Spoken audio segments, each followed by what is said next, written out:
KC, ladies and gentlemen. That was nice. That was great.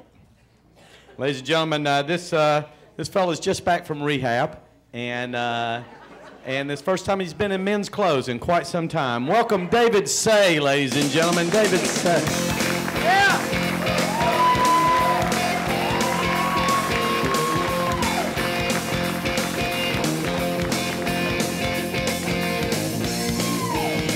It's actually sax, but that's not important right now. It really isn't. The important thing is I'm out of capris, and I really like that. I don't know about you guys, but I'm often disappointed with amateur porn. In fact, I used to film amateur porn, but my parents got a little too old for it. I had to stop. Something about 80-year-old seniors with their walkers trying to do a reverse cowgirl. It just wasn't working. Works for me, though. I don't know. So I'm going through a difficult time right now, going through divorce. It's no surprise if anybody knows my wife. She's been in and out of she's been in and out of the relationship more times than Lindsay Lohan's been in and out of rehab. It's true.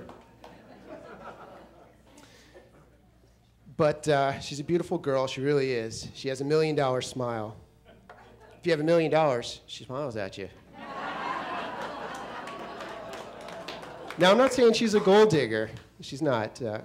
But when we first got married, my last name is Sachs, like I just said. And the first thing she wanted to know is when she gets the family discount at the local department store. When we first got together, I got her a beautiful red convertible car. And after a few months of driving it, she said, "Listen, I'd like to get a blue Jaguar." I said, "Honey, what's wrong? Why don't you like the red car?" "I look fat in it." Now, I'm a sympathetic husband as much as anybody else. So I did what anybody else would do. I got her a 12-month membership at the local gym.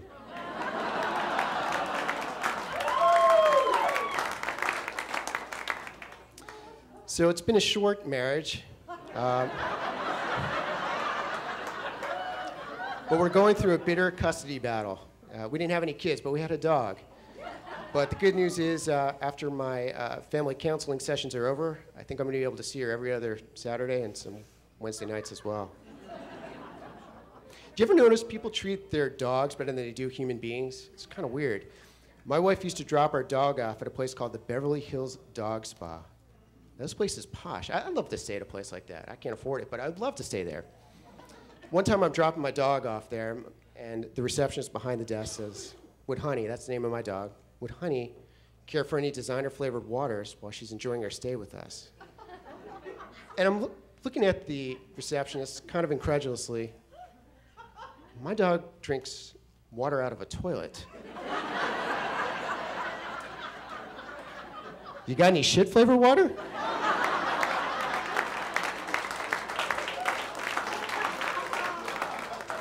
There's two things I learned that day. Number one is if you do drop your dog off at the Beverly Hills Dog Spa, do not mention that she drinks out of a toilet bowl. That's going to get her blacklisted. Honey's not allowed back. Number two, they don't have shit-flavored water. So as part of the divorce, we're going through a mediation. And what happens in mediation, the two parties get separated into different rooms. And basically, the mediator goes back and forth to the different rooms and tells you different shit that's going on behind your back. It's kind of like being in high school all over again.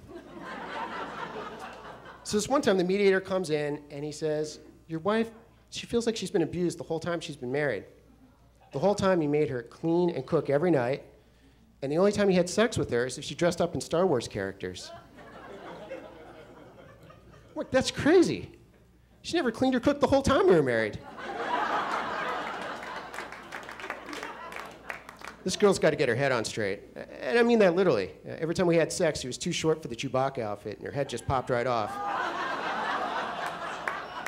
But that's the way that I like it. So I started doing this internet dating, and it's a crazy world out there, but they got something for everybody.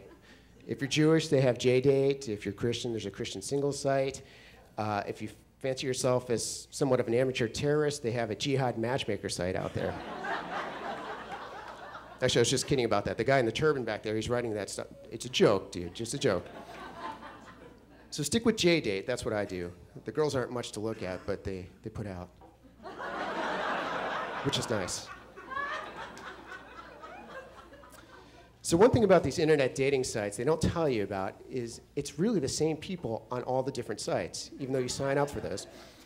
One time I'm on eHarmony, and basically the thing about eHarmony is they match you with somebody they think matches with your personality. So you fill out all these questions, and you get to the very end and you see this profile pic. I'm like, I don't know, this girl she's not very good looking. She looks a little too heavy for the Princess Leia costume. I don't know if that's gonna be for me. So later that night, I'm on J-date. I see the same profile pic. Now I'm thinking, she's still not very good looking. She's on J-date. I think she might put out. I kind of like this girl. I'm going to put her right on my favorite list now. But you got to be careful now. On the internet, it's a whole new set of rules. It really is. I met this girl, beautiful girl, on Match.com. Things were going great. We hooked up. We had sex, which was just nice.